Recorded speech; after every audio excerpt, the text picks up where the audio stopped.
ಜಮ್ಮು ಮತ್ತು ಕಾಶ್ಮೀರವು ರಾಜ್ಯವಾಗಿದ್ದಾಗ ಅಲ್ಲಿನ ಕೊನೆಯ ರಾಜ್ಯಪಾಲರಾಗಿದ್ದ ಸತ್ಯಪಾಲ್ ಮಲ್ಲಿಕ್ ದಿಲ್ಲಿಯಲ್ಲಿ ಕೊನೆಯುಸಿರೆಳೆದರು.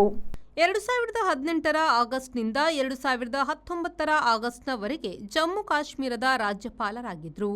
ಆ ರಾಜ್ಯದ ಕೊನೆಯ ರಾಜ್ಯಪಾಲರವರು. ಮುಂದೆ ಅದು ರಾಜ್ಯದ ಸ್ಥಾನಮಾನ ಕಳೆದುಕೊಂಡಿತ್ತಲ್ಲದೆ ಲಡಾಖ್ ಬೇರೆಯಾಯಿತು. ದಿಲ್ಲಿಯ ರಾಮ ಮನೋಹರ್ ಲೋಹಿಯಾ ಆಸ್ಪತ್ರೆಯಲ್ಲಿ ಮಂಗಳವಾರ ಕೊನೆಯುಸಿರೆಳೆಯುವಾಗ ಅವರಿಗೆ 79 ವರ್ಷವಾಗಿತ್ತು. ಕಿಡ್ನಿ ಸಮಸ್ಯೆಯಿಂದ ಅವರು ಇದೇ ಮೇ ತಿಂಗಳಿನಿಂದ ಆಸ್ಪತ್ರೆಯಲ್ಲಿದ್ದರು. ಅವರು ರಾಜ್ಯಪಾಲರಾಗಿದ್ದಾಗ ರಾಜ್ಯದ ವಿಶೇಷ ಸ್ಥಾನಮಾನ ನಷ್ಟ, ರಾಜ್ಯದ ಇಬ್ಬಾಗ ಹಾಗೂ ಅವನ್ನು ಕೇಂದ್ರಾಡಳಿತ ಪ್ರದೇಶ ಮಾಡಲಾಗಿತ್ತು.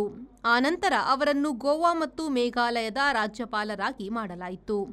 2022ರವರೆಗೆ ರಾಜ್ಯಪಾಲರಾಗಿದ್ದರು. ಉತ್ತರ ಪ್ರದೇಶದವರಾಗಿದ್ದು ರಾಮ ಮನೋಹರ್ ಲೋಹಿಯಾರ ಬೆಂಬಲಿಗರಾಗಿದ್ದರು. ಮುಂದೆ ಚರಣ್ ಸಿಂಗ್ರ ಲೋಕದಳದ ಮೂಲಕ ಸ್ಪರ್ಧಾ ರಾಜಕೀಯಕ್ಕೆ ಬಂದರು. ಮುಂದೆ ರಾಜ್ಯಸಭಾ ಸದಸ್ಯರಾದರು.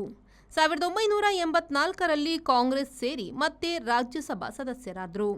ಕೆಲವು ವಿಷಯಗಳಲ್ಲಿ ಅವರು ಬಿಜೆಪಿಯ ನೀತಿಗಳನ್ನು ಟೀಕಿಸಿ ಪಕ್ಷಕ್ಕೆ ಮುಜುಗರ ತಂದಿದ್ದರು. ಬ್ಯೂರೋ ರಿಪೋರ್ಟ್, ವಿ4 ನ್ಯೂಸ್, ದೆಹಲಿ.